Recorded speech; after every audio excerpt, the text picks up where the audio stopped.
और साथ ही साथ वैश्विक विकास तो हो लेकिन वो न्यायपूर्ण हो।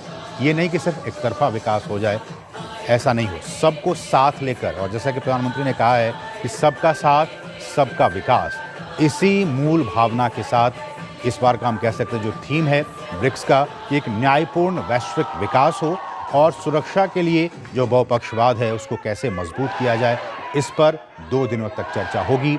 तमाम जो ब्रिक्स के आला जो नेता हैं, जो वैश्विक नेता हैं, वो बैठेंगे और ब्रेनस्टॉर्मिंग सेशंस होंगे जिसमें कि अलग अलग विषयों पर चर्चा होगी। और अपने प्री डिपार्चर स्टेटमेंट में प्रधानमंत्री ने एक रूपरेखा खींच दी कि किस तरह से भारत अपना पक्ष रखेगा इस ब्रिक्स शिखर सम्मेलन में। उन्होंने कहा कि भारत ब्रिक्स के भीतर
तो ये बहुत ही महत्वपूर्ण तस्वीरें आप देख सकते हैं।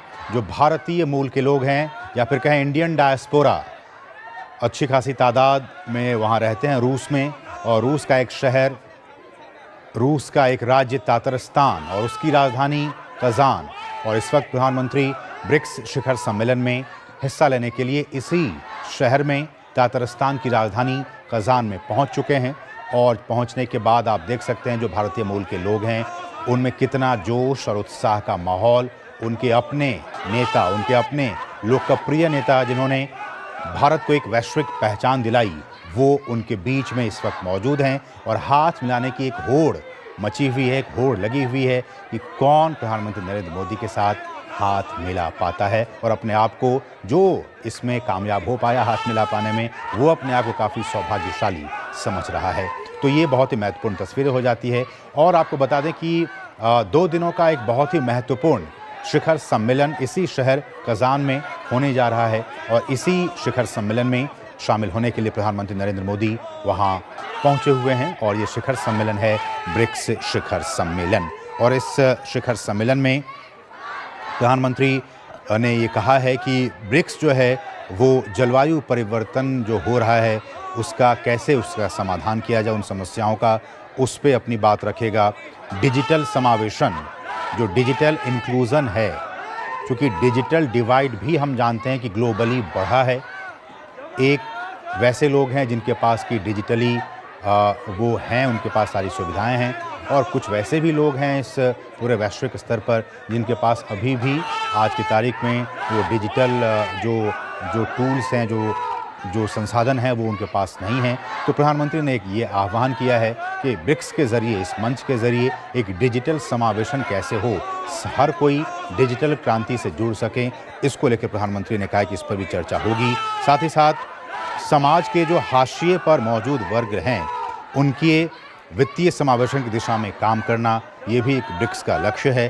साथ ही साथ ब्रिक्स के जो तमाम साथी सदस्य देश हैं उनके साथ भारत में कुछ उपलब्धियां साझा करना, भारत के जो अपने अनुभव हैं, चाहे वो डिजिटल पब्लिक इंफ्रास्ट्रक्चर की बात हो या फिर और भी जो बहुत सारी चीज़ें हैं, इसको कैसे जो बाकी देश हैं ब्रिक्स के, चूँकि हम जानते हैं कि ब्रिक्स में पहले 5 सदस्य देश थे और पिछले साल 2023 में और भी 5 सदस्य देशों को इसमें ऐड किया गया। तो आज की तारीख में ब्रिक्स में कुल 10 देश हैं। तो प्रधानमंत्री ने कहा है कि भारत की जो एक विकास यात्रा रही है, उसमें वो क्या कुछ वैश्विक स्तर पर दे सकता है, क्या कुछ योगदान दे सकता है। भारत इसको लेकर भी रेडी है कि वो देने के लिए, उन उपलब्धियों को साझा करने के लिए तैयार है। वुमेन लेड डेवलपमेंट और वुमेन लेड जो एक नेतृत्व है, उसको लेकर प्रधानमंत्री ने कहा है कि महिलाओं के नेतृत्व वाला विकास, इसकी अब समय की ज़रूरत है, समय की मांग है कि हम महिलाओं के नेतृत्व में, महिलाओं के साथ, महिलाओं को हम साथ लेकर चलें। ये तो एक बात है, लेकिन महिला ही किसी भी विकास को, किसी भी चीज़ को वो लीड करे, वो नेतृत्व करे, अब इसकी ज़रूरत आ गई है। महिलाओं के नेतृत्व में विकास करना अब ये समय की मांग है। जैसे कि हमने कहा DPI, उस पर बात होगी, UPI को बेहतर बनाने समेत कई अहम मुद्दों पर लगातार भारत काम कर रहा है। और इस शिखर सम्मेलन के दौरान इन तमाम विषयों पर जो वैश्विक दृष्टिकोण है, उस पर भी कैसे चर्चा होगी, इसको लेकर प्रधानमंत्री ने कहा है।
Hare